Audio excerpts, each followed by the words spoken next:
നമുക്ക് കൃഷിഭവനിൽ നിന്ന് വിയറ്റ്നാം വേർലിയുടെ ഒരു പ്ലാവിൻ തൈ കിട്ടിയിട്ടുണ്ട്. ഈ പ്രാവശ്യം നമ്മൾ നിലത്ത് വെക്കുന്നതിനേക്കാളും നല്ലത് ഡ്രമ്മിൽ വെക്കാവുന്നൊരു പ്ലാനാണ്. അപ്പോൾ ഇത് നമ്മുടെ ബഡ് ചെയ്തിട്ടുള്ള തൈയാണ്. ബഡ് നന്നായിട്ട് കാണും. അപ്പോൾ ഞാനൊരു ചെറിയൊരു ഡ്രമ്മാണ് എടുത്തിട്ടുള്ളത്.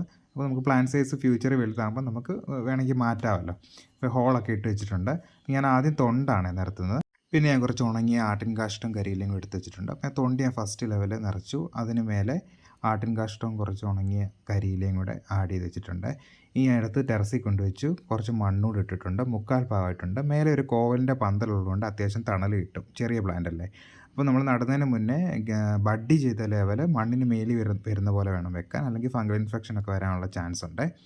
അപ്പോൾ അങ്ങനെ നമ്മൾ ചെറിയൊരു കുഴി പോലെ കുഴിച്ചിട്ട് നമ്മുടെ പ്ലാന്റ് ഇറക്കി വെച്ചിട്ട് നട്ട് കംപ്ലീറ്റ് ചെയ്തിട്ടുണ്ട്. ഇനി ഞാൻ കുറച്ച് ഉണങ്ങിയ കരിയിലൊക്കെ എടുത്തിട്ട് ഒരു പൊത പോലെ ഇടാം. അപ്പോൾ നേരിട്ട് സൂര്യപ്രകാശം അടിക്കത്തില്ലല്ലോ.